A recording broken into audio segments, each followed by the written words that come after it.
Mali? Well, Margaret, thanks for asking that very timely question. And let me start off by saying that I spoke with the Algerian Prime Minister Salal yesterday. I expect to speak with him again this afternoon. Our counterterrorism experts have been in close contact with their Algerian counterparts throughout the last days. And we've also been in close consultation with partners around the world, sharing information, working to contribute to the resolution of this hostage situation as quickly as possible. Now, let me say the situation is very fluid. It's in a remote area of Algeria near the Libyan border. The security of our Americans who are held hostage is our highest priority, but of course we care deeply about the other Algerian and foreign hostages as well. And because of the fluidity and the fact that there is a lot of planning going on, I cannot give you any further details at this time about the current situation on the ground, but I can say that more broadly, what we are seeing in Mali, in Algeria, reflects the broader strategic challenge, first and foremost for the countries in North Africa and for the United States and the broader international community.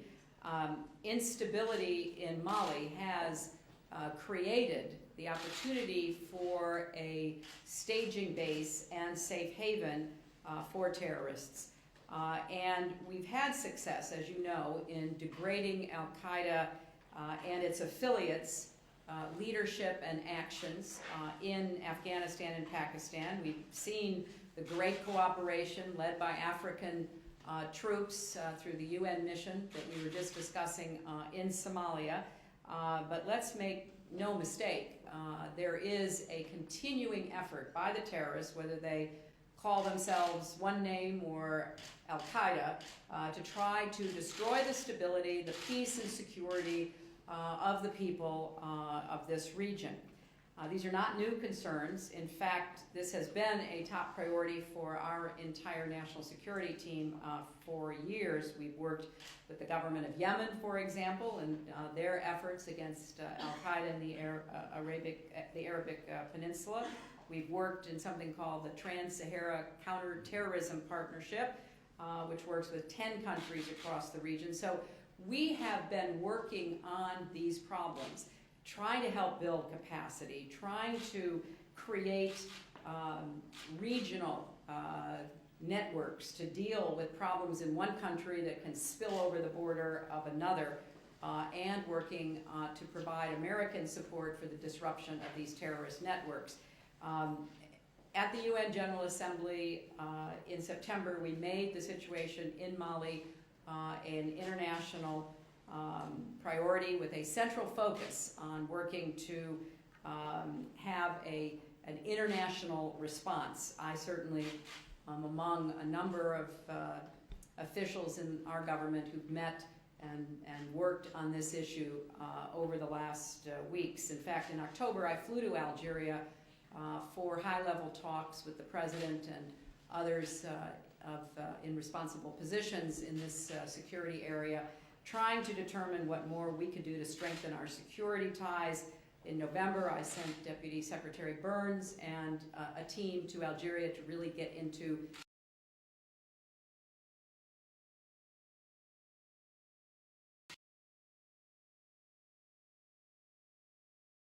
depth about what more we could be doing. And then in December, we began to reach out more broadly in the ongoing counterterrorism discussions that we have. Now, I say all of this because I think it's important that we put this latest incident into the broader context. This incident will be resolved, we hope, with a minimum loss of life. But when you deal with these relentless terrorists, life is not in any way precious to them.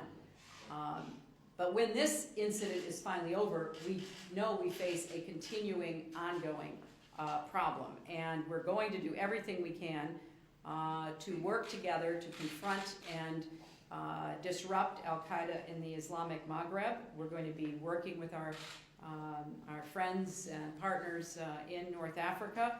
We are supporting the French operation in Mali with intelligence and airlift. We're working with a half a dozen African countries, as we did with respect to Somalia over so many years, to help them be prepared to send in African troops. In fact, by this weekend, U.S. trainers will be on the continent to offer pre-deployment training and sustainment packages for ECOWAS troops.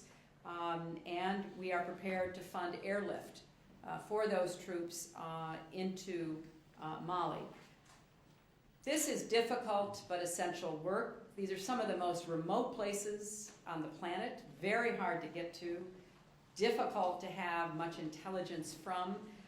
So there's going to be a lot of work that has to go into our efforts. But I want to assure the American people that we are committed to this work, just as we were committed to Somalia. There were so many times, Mr. President, over the last 4 years when some people were ready to throw up their hands and say, you know, Al-Shabaab made an advance here and this terrible attack in Mogadishu, and we kept persisting because we believed that with the kind of approach we had taken, we would be standing here today with a democratically elected president of Somalia.